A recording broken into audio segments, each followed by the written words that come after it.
So today we'll be doing the in-depth review of the iPhone 16e, and we'll see like how this device performs and whether this one like worth it in terms of the pricing at which this stands. And for sure, like you'll be like one thing that you can expect from this device truly is like a disappointment, I can say. And that's the only thing I would just say about this device. Few things are good in it, but if we consider regarding the price at which this device sells, so obviously this will be quite a disappointment. And so before dive into it, the device itself, we would like to just talk about the specs of these phones.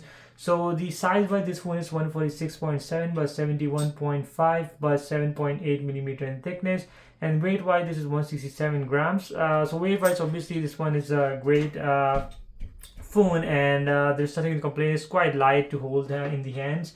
Another thing, like the build wise, this has a glass front and it has a glass back, and which is just sandwiched in between the aluminum frame. The front screen protection is the old ceramic shield, so that's the Gen first from the Apple, and it's not the newer second gen ceramic shield on this one. So you can expect like Apple, like they have just cheaped out on this thing.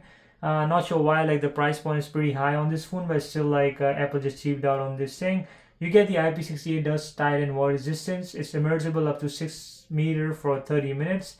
And regarding the display itself, so the display itself is pretty nice. The color calibration and in terms of the color reproduction and the screen brightness, all things are fine. The only drawback that I don't like about this screen is it is a 60 hertz display. So once you're just using slowly and just moving in between the screen, so you just find it like a mild stuttering kind of thing from the screen itself, which you won't notice like with the 120 Hz display like with the other phones at this price point if we move towards the Android side. So screen wise, it has the Super Retina XDR OLED HDR10, and it has a peak brightness of 1200 nits. The similar screen you get on the iPhone 14.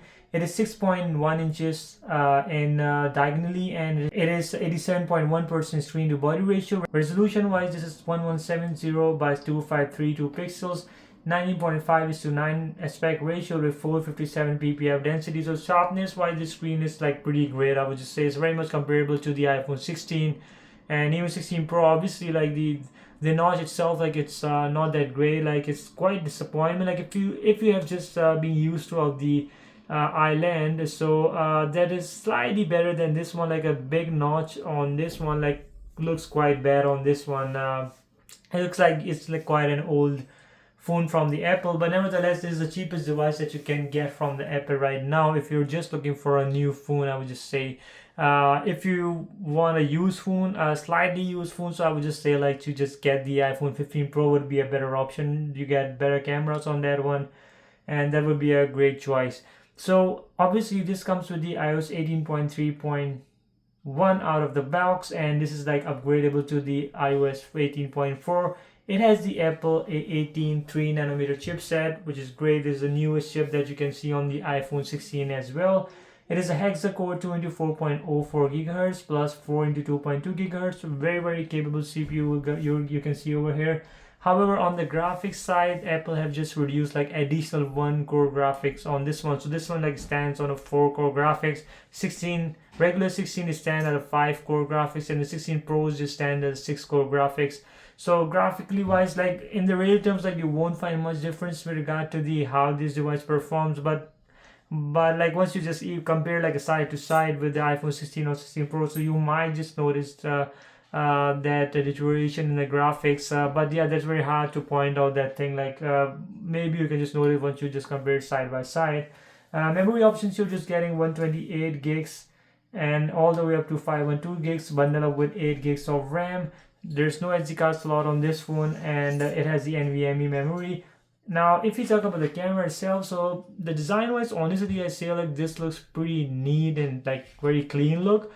Like especially in this white color, like it's kind of a different look. You could just see like in this 2025, it's very elegant device. I would just say very easy to hold in the hands, but like one lens itself, like it's quite disappointment, I would just say, like in 2025, and at this price point you're just getting like a single 48 megapixel camera.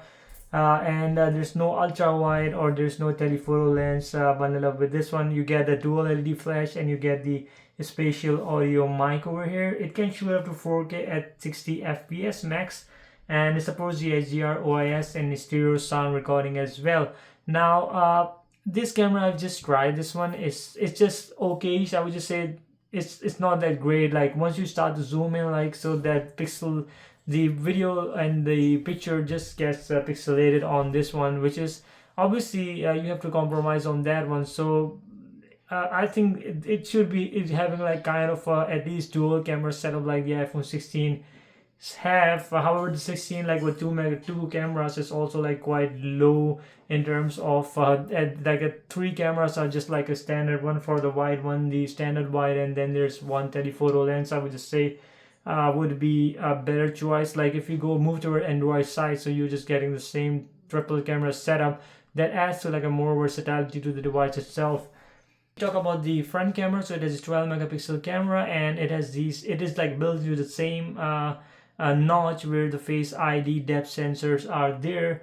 Face ID has been seamless on this phone itself, despite the fact like once just laying down on flat on the table, so you have to just pick the device and just raise it towards your face to just unlock the device, which I just find it a little bit not so good approach. Like this option that Apple could just introduce the Touch ID back onto the phone itself, so have a multiple secure options to unlock the phone itself.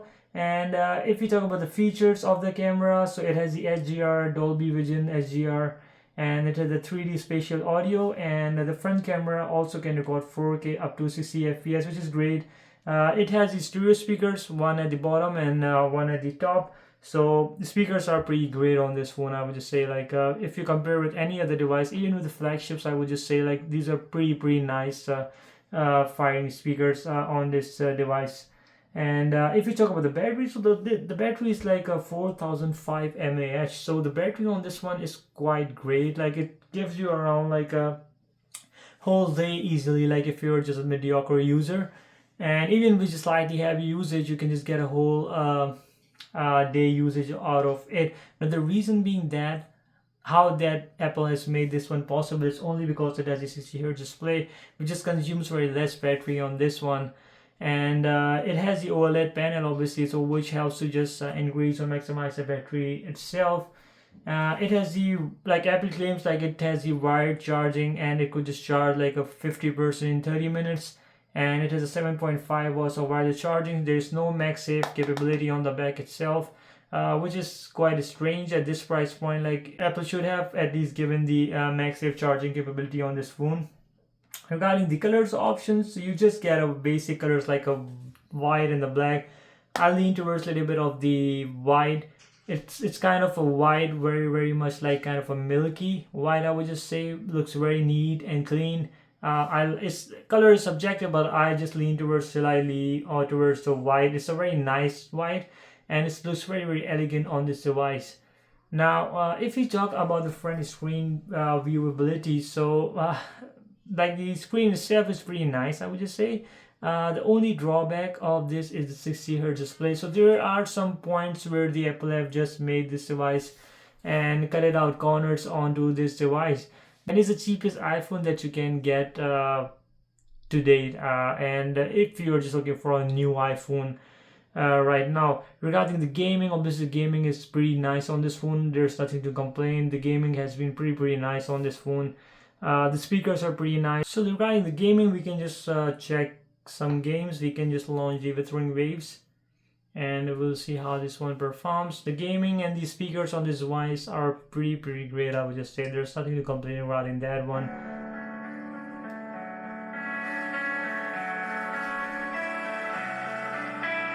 Pretty loud speakers you can get on.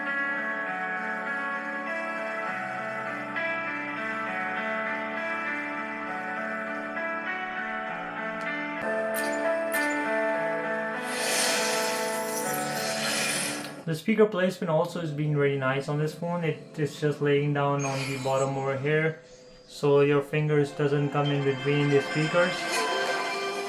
Very nice speakers.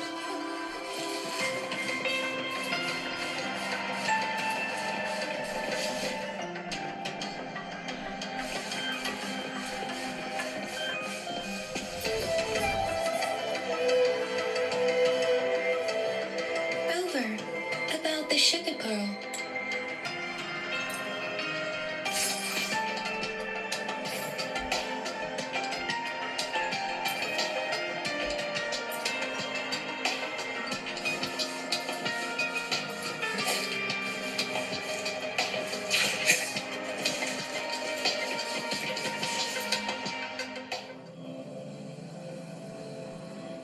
You guys can test how the speakers will listen how this one feels.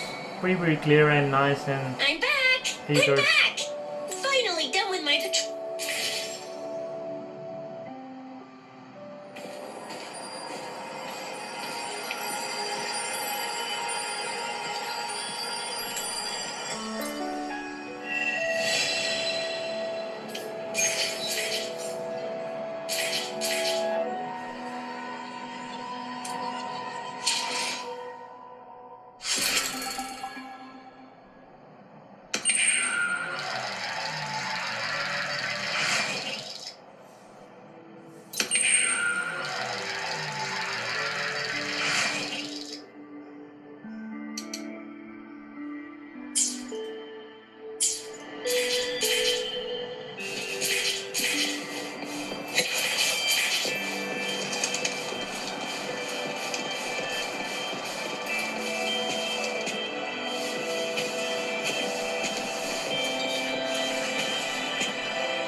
Mrs. Padua, good morning.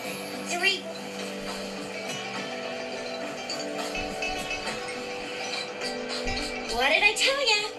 Nothing beats a bowl of...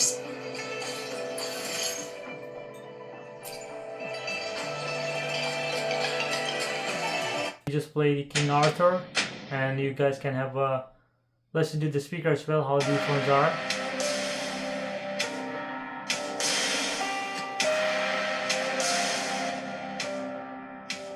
So speakers are pretty nice on this phone, I would say.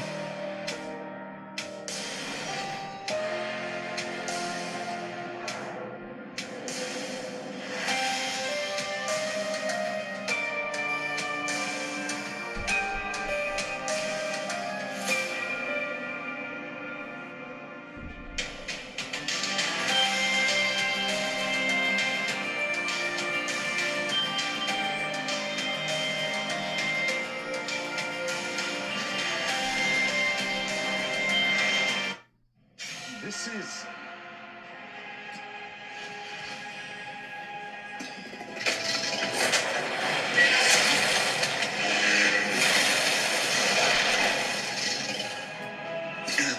impressive.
Alright, so gameplay and the speakers are pretty nice on this one. You guys could hear that one too. And one thing I'm noticing on this phone is like it gets quite hot like while just playing the game from this area especially, and sometimes from the sides over here.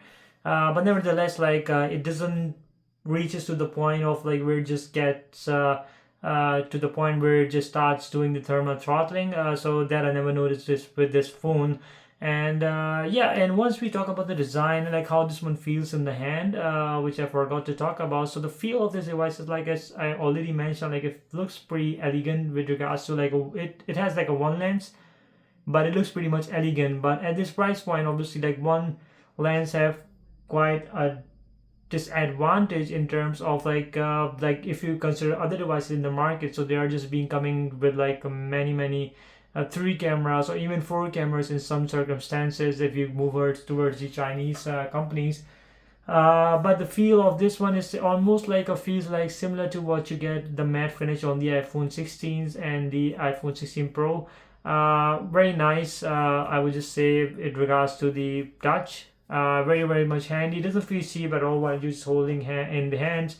However, the front screen borders looks pretty much thick on this phone. This looks like it's pretty old iPhone with that old notch. Like if you're just looking from the front, you will just notice like it's maybe iPhone 12, 13 or 14 like a regular, and it doesn't feel like it is newer iPhone 16e because of this old notch that Apple have chosen for this device. On the sides, you get the SIM card tray. There's nothing much more going on. This volume up and down, and keen enough Apple is to give the action button. So you can just customize this action button according to your needs, like whatever you want to map this with the application. On the top, we get to see nothing, just antenna bands. On the left, on the right side, we get to see the one power button. On the bottom, you get to see like a Type-C charging port, one mic, and a speaker over here, which is quite decent. I would just say the speakers on this phone. One thing I really don't like about like with all of the iPhones, I would just say on this iPhone as well, like it doesn't have like a multitasking abilities. Like you now just use multiple apps, split screens on this phone. Obviously, I know this is a budget phone, but if you just focus towards, I mean, it's not a budget phone. I mean, it's a budget iPhone, like the cheapest iPhone you can get uh, from the Apple itself. But nevertheless, it's not a budget phone. I would just say if you just move towards like a basic phones, like even the A16 from the Samsung or A36, like a mid-tier phone, which is like way below the price point of this phone. So that is coming like with a 120 hertz display, and it has the also the multitasking capabilities, which is like the flagship. Like I've used that one, like it has the same flagship software that the S25 Ultra has. Like you can do multitasking, you can just open apps in window, and it's like kind of a very nice experience you get out of the phone itself. Like maybe you're a person who don't want to use that feature, but it still exists like over there, and it gives an advantage. Like it covers like all of the users who want to use the phone for multitasking capabilities. Even like with the iPhone 16s, I'm not sure why Apple is not giving the that multitasking features. AI wise, if we talk about, so AI is not that great on the iPhone. That's kind of a bummer. I would just say the AI on the Samsung itself is pretty much great with the One UI 7 that they have integrated in a really nice way. If you just look at the software, it feels so much refined. So yeah, so another question arises whether you should go for this device. So only I would just recommend if you're just looking for a newer iPhone and you don't want to buy a used iPhone or an old iPhone, only then I would just say to just go ahead, and that's the cheapest you can get from the Apple itself. If you're just keen enough, if you're just looking to switch over, so you might want to just look right and left towards the Android side and look for the phones which are way cheaper and just have a much more value for your buck on that phone. So my approach with this phone, like I think like Apple have made this phone because nothing was going right, so Apple just thought to just go left, and this is the left that Apple got it on this phone. Like I don't know like where this phone like stands in between in the market. It is a very overpriced phone. I would just say at this price point, it's no way I would just recommend anyone to just get this phone at this price point. Only reason if you're just needing an iPhone immediately and there's nothing and you want a new phone, only then I would just say to just go ahead and just get this phone. Otherwise, I would just say just wait for the next year. And if you're looking for this phone, so just wait for its price to get dropped, because usually at the year end Apple just reduce down the prices of these phones pretty much, and then you might just lock in the good deal on this one. And only then I would just say to just wait for this phone and just get this phone only then. Otherwise I would just say to just go ahead and just maybe look towards the newer A36 from Samsung, or maybe any other Chinese phone like you can get. So yeah, that are my thoughts. If you guys have any questions, you can just let me know down in the comments. And please like, share, and subscribe. And thank you for watching again. Have a good day. Bye.